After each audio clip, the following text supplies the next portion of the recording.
नमस्कार, मैं हूं श्वेता सिंह और आप देख रहे हैं आज तक सीधे लद्दाख से। मेरे पीछे जो आप बोर्ड देखेंगे, पेंगोंग लेक की तरफ जाता हुआ ये रास्ता और उसी ओर गतिरोध की वो सारे इलाके जहां पर चीन ये कह रहा है कि हिस्सा हमारा है। गलवान घाटी खास करके, जहां पर 1960 के दशक में भी हमने इस तरह की गतिविधियां देखी थी। 62 के युद्ध के बाद किस तरह से चीन ने वहां पर अपनी नापाक साजिशें रची थी।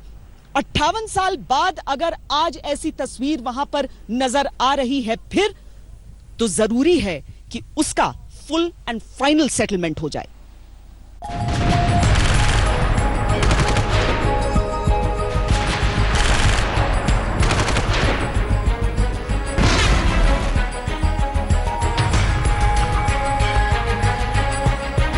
सैटेलाइट की इन तस्वीरों पर गौर कीजिए।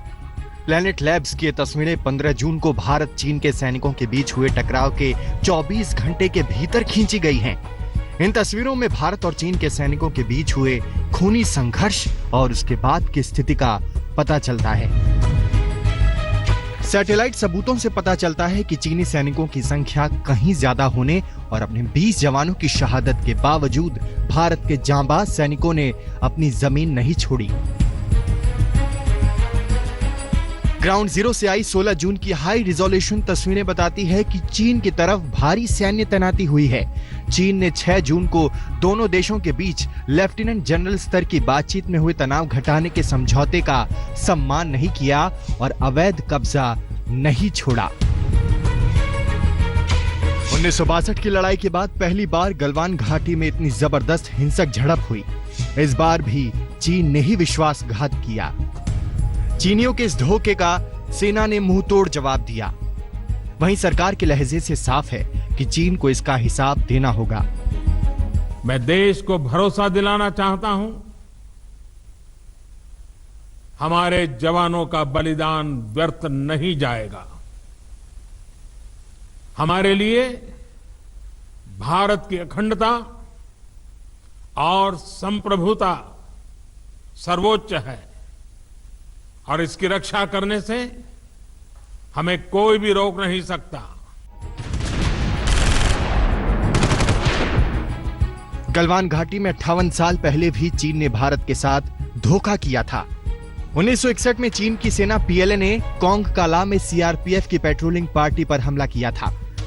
बदले में भारत ने गलवान और पेंगोंग झील के बीच का इलाका अपने कब्जे में ले लिया।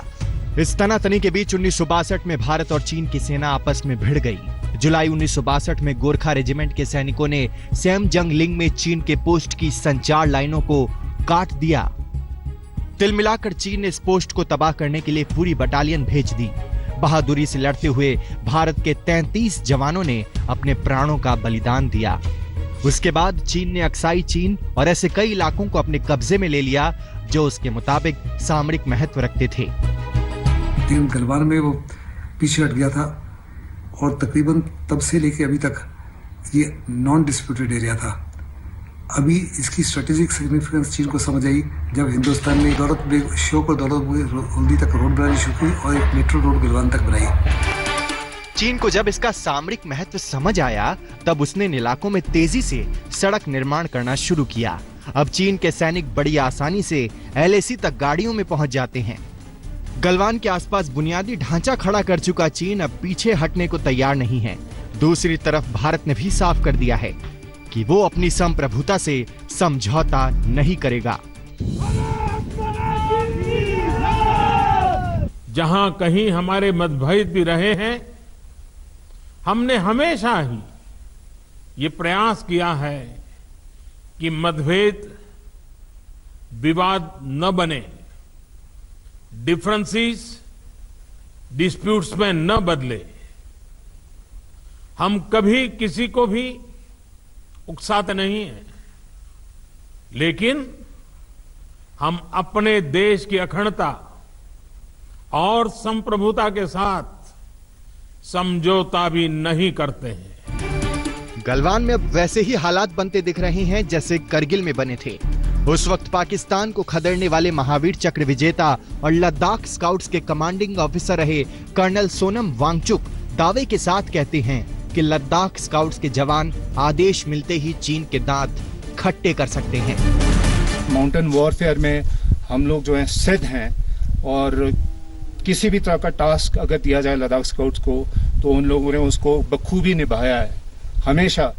और अभी भी मुझे पूरी उम्मीद है, लड़के वहाँ पे डिप्लॉयड हैं, जहाँ भी इन केस अगर उनको हुक्म मिलता है तो वो अपने सर आंख पे वो हुक्म रखेंगे। 1962 में भारत चीन के बीच जो युद्ध हुआ था, उस समय भी तनाव इस गलवान घाटी से ही शुरू हुआ था। एक बार फिर इस घाटी को लेकर भारत चीन के बीच जबरदस्त तनाव है। चीन ने धोखे से हमला कर अब तक की सारी बातचीत को पैंतरेबाजी साबित कर दिया है। वहीं जिस तरह वो पूरी गलवान घाटी पर दावा कर रहा है, उससे तनाव कम होता नहीं दिख रहा है। दिल्ली में जितेंद्र बहादुर सिंह के साथ मंजीत नेगी और लेह में श्वेता सिंह के साथ आज तक ब्यूरो।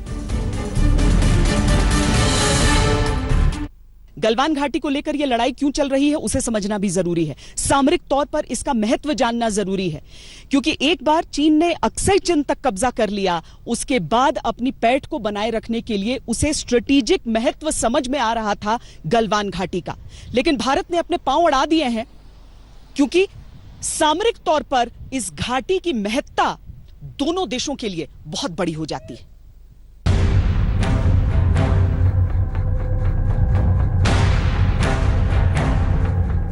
उन्नीस के बाद पहली बार भारत चीन के बीच हिंसक झड़प का गवाह बनी गलवान घाटी चीन और भारत दोनों के लिए बेहद अहम है। भारत अब तक यहाँ की ऊंची ऊंची पहाड़ियों पर काबिज रहा है और सामरिक तौर पर उसने अपनी बढ़त को बनाए रखा था। दरअसल 1962 की जंग में चीन ने पूरी गलवान घाटी को कब्जे में ले लिया था, लेकिन बाद में उसे छोड़कर चला गया। इस बार वो गलवान घाटी को अपना बता रहा है और भारत से कह रहा है कि वो इसे छोड़कर जाए। आखिर इसके पीछे चीन की चाल क्या है?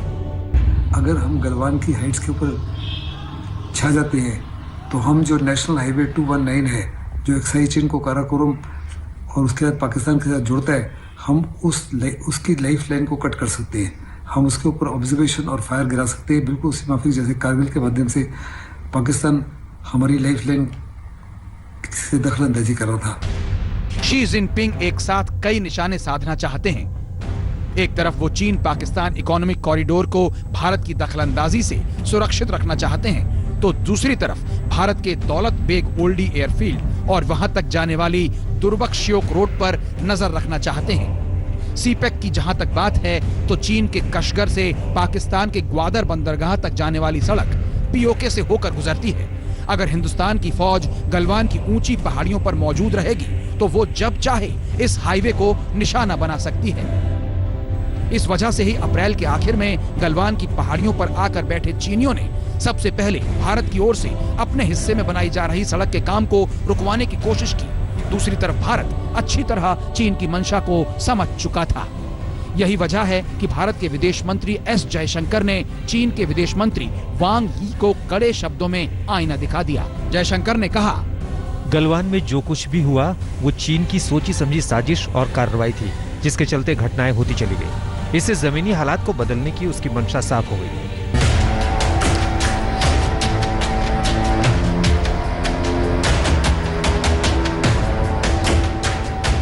आज तक को मिली सैटेलाइट की तस्वीरें भी दिखाती हैं कि चीन ने पूरी गलवान घाटी में कितनी बड़ी तादाद में फौज इकट्ठा कर ली है और यहाँ से वहाँ तक तंबू लगा रखे हैं। दूसरी तरफ वादों से पलटकर हिंसक झड़प करने वाला चीन 2013 में किए उस समझौते से भी मुकर गया, जिसमें उसने माना था कि भारत लद्दाख में विकास के काम कर सकता है। यही वजह है कि करगिल युद्ध में पाकिस्तान को सबक सिखा चुके कर्नल सोनम वांगचुक कहते हैं कि भारत को हर हाल में अपने इलाके में सड़क का निर्माण करना चाहिए, ताकि हमारी सेना भी चीन की तरह LAC तक आसानी से पहुंच सके। ये जो हमारा इलाका है उसमें मेरे कोई इसमें गलत काम नहीं है। इनकेस हमारा अपना इलाका है, उसमें हम चाहे जो भी करें, ये जो हमारा कार्रवाई है, ये जो हम कर रहे हैं प्रोजेक्ट्स हैं, उनको किसी भी दबाव के अंदर आके हमें बंद नहीं करना चाहिए और ये हमें कायम रखना चाहिए। हम इस समय जहां पर मौजूद हैं, दिल्ली से लद्दाख पहुंची आज तक की टीम ने भी देखा कि सीमावर्ती इलाके पर सड़क निर्माण के लिए मजदूरों को लगातार भेजा जा रहा है।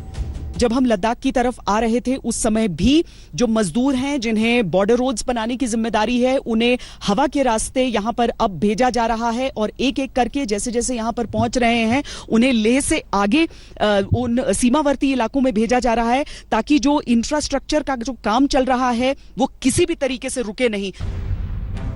भारत के इलाके को अपना बताने वाला चीन गलवान पर एक और वजह से दबाव बना रहा है। नक्शे पर नजर डालें तो गलवान अक्साई चीन से सटा हुआ है। अक्साई चीन पर चीन पहले ही कब्जा जमा चुका है और अब गलवान पर जबरन दावा कर रहा है। चीन नहीं चाहता कि भारत शिनजियांग और तिब्बत के बीच बने नेशनल हाईवे 219 तक आसानी से पहुंच जाए। इस वजह से ही वो पूरी गलवान घाटी पर जबरन कब्जा जमाने की प्लानिंग के साथ आया, जिसे भारत किसी भी कीमत पर कामयाब नहीं होने देगा। लेह में श्वेता सिंह के साथ जितेंद्र बहादुर सिंह, दिल्ली आज तक। जमीन पर चीन के सिर्फ दावे होते हैं, हकीकत में दस्तावेज और बाकी सबूत हिंदुस्तान के साथ ही हैं। गलवान घाटी को लेकर दावा भले ही चीन का हो, लेकिन वो व्यक्ति जिसके नाम पर गलवान घाटी का नाम पड़ा है, यानी गलवान रसूल, उनकी तीसरी पीढ़ी आज भी यहीं रहती है।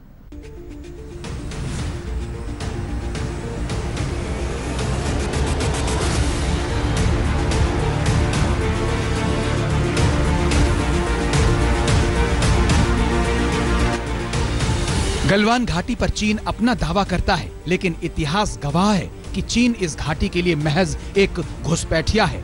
इस घाटी की खोज एक गाइड गुलाम रसूल गलवान ने की थी, जो मूलतः कश्मीर के थे और लद्दाख में आकर बस गए थे।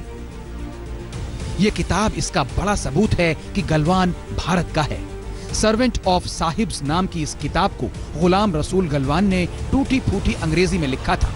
इसमें गलवान ने अंग्रेज खोजकर्ताओं के साथ घाटी में घूमने के अपने अनुभवों को दर्ज किया है।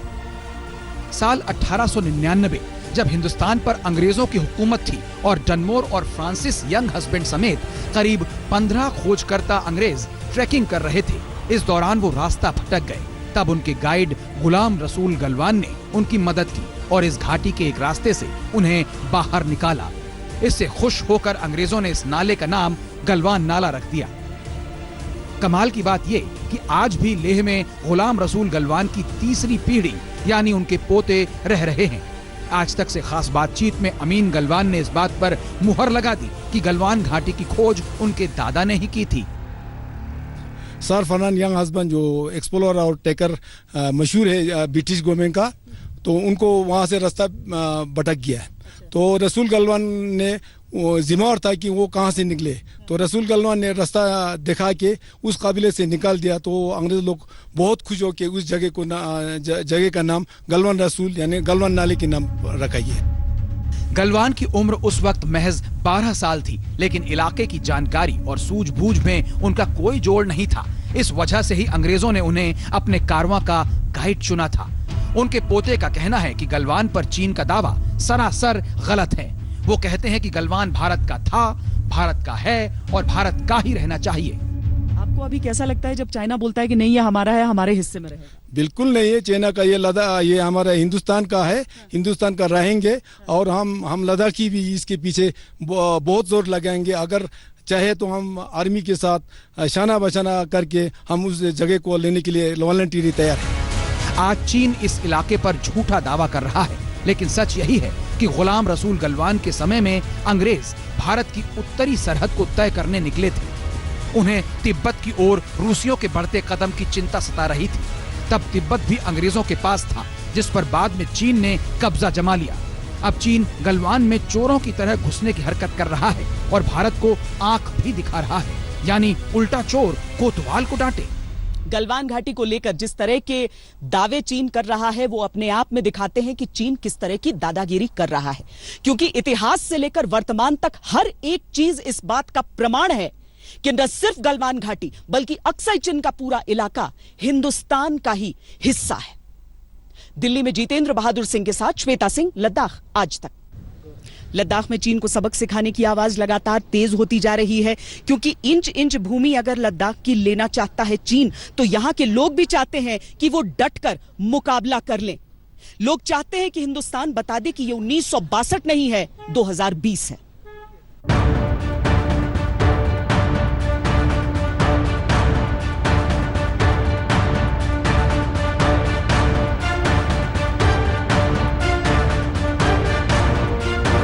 गलवान घाटी में चीन की दगाबाजी की खबरें सुनकर लद्दाख के लोगों का गुस्सा बढ़ता जा रहा है।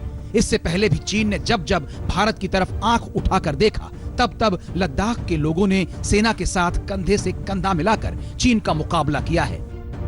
इस बार लद्दाख के जनप्रतिनिधि कहते हैं कि चीन देख ले कि ये 1962 का नहीं, 2020 का भारत है। हमेशा मरते दम तक हमारे पे जोश और जज्बा रहेगा, तो उसके लिए वो पूछने वाली बात है भी नहीं है। हम सब इसके लिए हम 24 घंटा हम यही सोचते हैं कि हम कब हमें मौका मिले, ऐसे मौका मिलने पर हम रेडी बैठते हैं हमेशा। लद्दाख में बड़ी संख्या में पूर्व सैनिक रहते हैं जो रिटायर होने के बाद भी देश के लिए सरहद पर जाने को तैयार हैं। ये कुछ ज्यादा ही कर रहा है, तो इसमें जॉब देना चाहिए, क्योंकि आज के जो हिंदुस्तान के जो फोर्स है, जो हिंदुस्तान की जो अभी लेवल जो है 1962 की उस लेवल पे नहीं, तो अभी जो है 2020 का भारत है, तो उस हिसाब से हमें जॉब देना चाहिए। बिल्कुल। लद्दाख के लोग चीन की चाल बरसों से देखते आए हैं। यही वजह है कि वो चाहते हैं कि चीन इस बार अच्छी तरह सबक सीख कर जाए। बाकिर चो, लेह, आज तक। हमारी इस पेशकश में इतना ही। देश और दुनिया की बाकी खबरों के लिए आप देखते रहिए आज तक। नमस्कार, मैं हूं अंजना ओम कश्यप। हमें उम्मीद है ये वीडियो आपको पसंद आया होगा। लेटेस्ट खबरों के लिए यूं ही देखते रहिए आज तक, और इस वीडियो के पसंद आने पर लाइक, शेयर एंड सब्सक्राइब करना ना भूलें।